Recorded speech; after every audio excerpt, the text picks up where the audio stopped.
अयोध्या आस्था express सोलापूरच्या railway स्टेशनहून रामभक्तांसाठी special railway सायंकाळी 7 वाजता रवाना झाली आहे। युवा नेते मनीष देशमुख, अक्कलकोट युवा नेते मिलन कल्याण शेट्टी यांनी रेल्वेला हिरवा झेंडा दाखवला। सोलापूर लोकसभा मतदारसंघातील 6 मतदारसंघातून रामभक्त अयोध्येसाठी रवाना झाले असून रामभक्तांमध्ये मोठा उत्साह दिसला। युवा नेते मनीष देशमुख यांनी दक्षिण सोलापूर विधानसभा मतदारसंघातून आलेल्या रामभक्तांना भेटून शुभेच्छा दिल्या। या प्रसंगी भाजपा युवा मोर्चा प्रदेश सचिव अक्षय अंजिखाने, भाजपा जिल्हा सरचिटणीस विकास वाघमारे, महेश देवकर, सुशील क्षीरसागर, राजकुमार झिंगाडे, डोंगरेश साबुकस्वार, श्रीशैल हिरेमठ यांच्यासह असंख्य कार्यकर्ते रामभक्तांना निरोप देण्यासाठी उभे होते।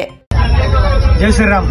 माननीय विजय मल्ल देशमुख यांच्या सहकार्याने, त्यांच्या कृपेने आम्ही सर्व नागरिक बंधू भगिनी त्यांच्या सहकार्यामुळे अयोध्या दर्शनासाठी जातोय।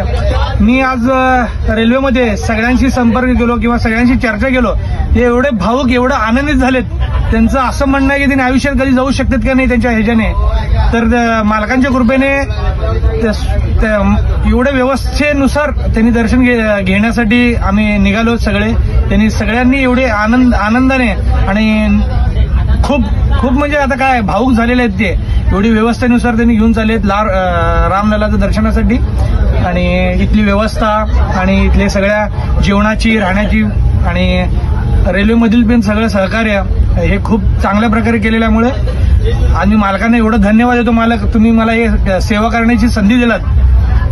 तुम्ही आहे तर मुमकिन आहे, मोदी आहे तर मुमकिन आहे, म्हणजे मालक आहे तो मुमकिन आहे। विजय मालक देशमुख तुम आगे बढ़ो, हम तुम्हारे साथ हैं। विजय कुमार देशमुख तुम आगे बढ़ो, हम तुम्हारे साथ हैं। मालक तुम आगे बढ़ो, हम तुम्हारे साथ हैं। मालक है तुम मुमकिन है। ताज्या बातम्या पाहण्यासाठी प्राईम महाराष्ट्र न्यूज चॅनलला सबस्क्राईब करा।